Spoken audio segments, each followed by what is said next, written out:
Cette semaine, dans Différent, je reçois une femme d'exception. Qu'est-ce que c'est une femme d'exception? C'est une femme, pour moi, qui remet toujours en question sa pratique professionnelle, qui la fait évoluer de façon à apporter les meilleurs soins possibles à ses patients. Je suis ravie de vous présenter le portrait d'Agnès. C'est dans Différent. Bonjour Agnès. Bonjour. Merci d'avoir accepté mon invitation aujourd'hui. Agnès, tu es ce que j'appellerais une femme d'exception et c'est pour ça que je t'ai invitée. Un parcours de vie absolument dingue et tu vas nous raconter tout ça. Alors de formation, tu es orthophoniste. De formation, je suis orthophoniste depuis 25 ans à peu près. C'est toutes les problématiques ORL, la voix chantée notamment, mais aussi toutes les problématiques maxillofaciales, la déglutition plutôt chez les adultes. Voilà. Qu'est-ce qui t'a amené à faire ce choix d'orthophoniste et ce choix aussi de spécialisation du coup? Alors l'orthophonie, au départ, j'étais intéressée par le langage en fait. Et j'ai découvert lors d'un stage avant de me lancer dans l'aventure des concours en orthophonie. J'ai eu l'occasion de faire un petit stage en fait en observation et je me suis rendu compte qu'en fait le langage, il y avait énormément de choses. En fait, c'était très ouvert, il y avait plein de facettes. Donc ça m'a bien plu et ensuite dans le cadre de ma formation, j'ai rencontré une orthophoniste qui travaillait beaucoup sur la voix. Et là, j'ai découvert que ça me plaisait beaucoup et que ça me permettait de faire le lien avec le corps qui a toujours été quelque chose d'important pour moi. J'ai toujours fait pas mal de sport, j'ai toujours été en connexion en fait avec mon corps. Et voilà, je me rendais compte que pour travailler sur la voix, il fallait aussi être en connexion avec le corps. C'est ça. Il t'est venu une idée folle, une lubie de passer sur l'ostéopathie. En complémentaire ou en changement de vie? Non, en complémentaire. J'adore ce que je fais en orthophonie, j'adore travailler avec des patients qui ont des problèmes de voix, notamment les chanteurs. Et en fait, dans le cadre de mon métier d'orthophoniste, j'ai pu me former à des techniques de thérapie manuelle qu'on appelle Ostéovox. C'est une formation qui est dédiée aux orthophonistes et aussi à certains ostéos quand ils en font la demande. Ça m'a beaucoup plu. En fait, quand j'étais jeune, j'ai hésité entre kiné et ostéo. Oui. Lapsus entre kiné et ortho. C'est fou quoi. C'était déjà là en fait. C'était déjà là en fait, c'est ça. Et en fait, quand j'ai fait cette formation Ostéovox, je me suis rendu compte que j'avais une facilité avec le toucher et que si j'avais été kiné, certainement j'aurais été ostéo très vite. Tu as décidé d'associer le travail du corps avec celui de la voix. Exactement, cette formation Ostéovox m'a tenue pendant une dizaine d'années, mais j'ai envie d'aller plus loin, parce que j'ai souvent envie d'aller plus loin. Pour notre plus grand bonheur, hein, parce que bon, passer sous tes mains, c'est quand même plus qu'agréable et je sais de quoi je parle.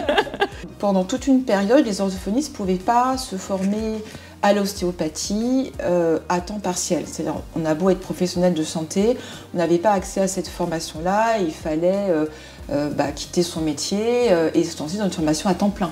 Oui. Et là, en fait, moi, au moment où je l'ai faite, cette formation, j'ai eu la possibilité de la faire à temps partiel, en fait. Et voilà, c'est une formation qui se fait en 5 ans, ostéopathe. Et voilà, je suis ravie de l'avoir faite parce que ça me permet d'aller encore plus loin, effectivement, de m'ouvrir aussi à d'autres types de prise en charge purement ostéopathiques, liées par exemple au cycle hormonal de la femme ou des problématiques beaucoup plus émotionnelles, les psychotraumas, les choses comme ça. Pour lesquels on peut être une aide. On est une pièce du puzzle, hein, évidemment, ça ne suffit pas, mais on peut vraiment aider, quoi. Donc ça, c'est intéressant et c'est des choses auxquelles je ne pouvais pas forcément avoir accès en étant juste orthophonie. Je mets des guillemets à juste parce que l'orthophonie, c'est quand même un métier aussi. Maintenant, c'est une formation qui se fait en 5 ans et c'est un sacré boulot, quoi. Oui, en fait, c'est un métier qui souffre vraiment d'une image d'épinal dont tu parlais, c'est-à-dire on a l'impression que c'est uniquement les dyslexies, les bégaiements, les zozotements, etc. Mais en fait, on a un champ de compétences qui est immense, quoi. Et on peut aider des gens de la toute petite enfance au 4e âge, quoi. Ouais. Il y a vraiment des pathologies, on est les seuls à pouvoir le faire, en fait, quoi. Autant les kinés sont aussi un peu sur la sphère de la déglutition, notamment adulte. Mais la voix... Il n'y a que vous. Bah ouais. Bah ouais. Pourquoi tu t'es spécialisée dans la voix chantée? Tu le sais au fond de toi? C'est une bonne question.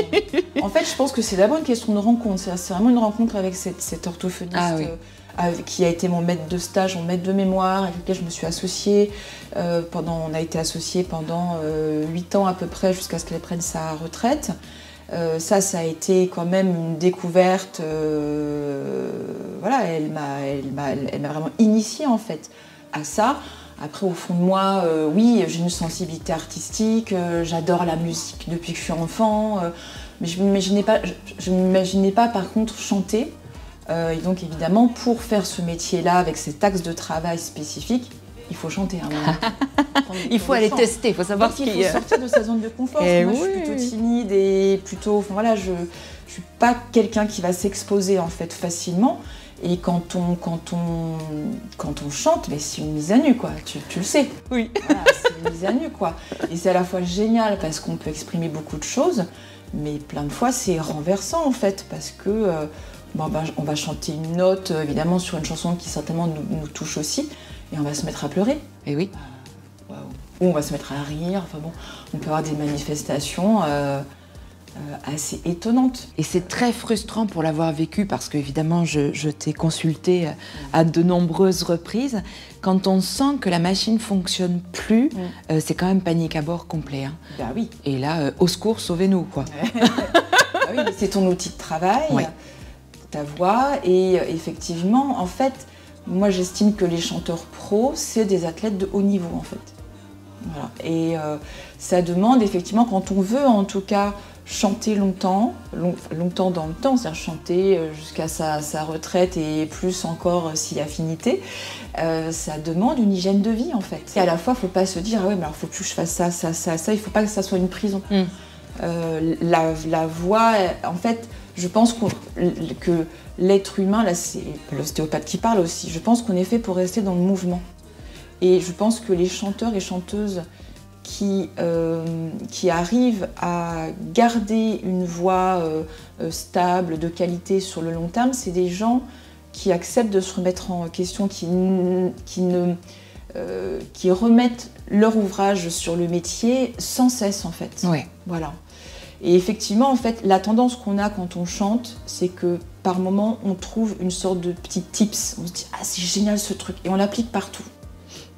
Sauf que au fil du temps, d'abord, nous, en tant que nana, on est soumise au changement des hormones, etc. Et ça nous impacte énormément au fil du temps. C'est-à-dire qu'une voix de jeune femme adulte ne se travaille certainement pas de la même manière qu'une voix de femme qui s'apprête à rentrer dans la ménopause. Tu es en train de me dire qu'il faut que je revienne? Ah non, alors, avec plaisir, Johanna, avec grand plaisir. Mais non, c'était pas mon objectif. Est-ce qu'il y a des signes avant-coureurs dont les chanteurs devraient prêter attention? Le premier signe, c'est une fatigue. Fatigue vocale, même si on s'en remet vite. C'est-à-dire que, alors évidemment, quand on fait une saison estivale avec un orchestre, qu'on enchaîne les dates, qu'on chante 4 heures, 5 heures, qu'on dort 4 heures pendant tout l'été, c'est normal d'être fatigué quand même. Hein. Le corps a ses limites et on demanderait ça à un athlète de haut niveau physique, enfin, je veux dire, qui se prépare au JO, etc. Bien sûr. Parce qu'on en sort. Évidemment qu'il y a une fatigue, c'est normal, quoi. La différence, je suis en train de faire une petite digression, mais la différence avec les athlètes de haut niveau, c'est qu'eux, ils prennent leur retraite assez tôt quand même. Oui, c'est vrai. Finalement, après, ils deviennent entraîneurs ou ils font tout à fait autre chose. Quand on chante, en fait, on peut être amené à chanter jusqu'à 60 ans. Enfin, il y a des chanteurs et chanteuses, même lyriques, qui ont continué à chanter hyper tard, quoi, en fait. Donc ça, c'est une différence quand même. Et effectivement, la fatigue, c'est quand même le premier signe, je pense. Après, je pense aux sensations de reflux aussi, parce que ça peut être un signal... alors ça, on ne les sent pas toujours. On ne les sent pas toujours, mais faire attention aux périodes où on est stressé, au minimum, quoi. Voilà. Et puis, les sensations aussi de tension musculaire. Ça, Ça, c'est un des premiers signes. C'est vrai. Je pense, vraiment. Bon, d'accord, je vais reprendre rendez-vous. Merci beaucoup Agnès d'être venue nous parler. Johanna, merci à toi de m'avoir invitée. Différent.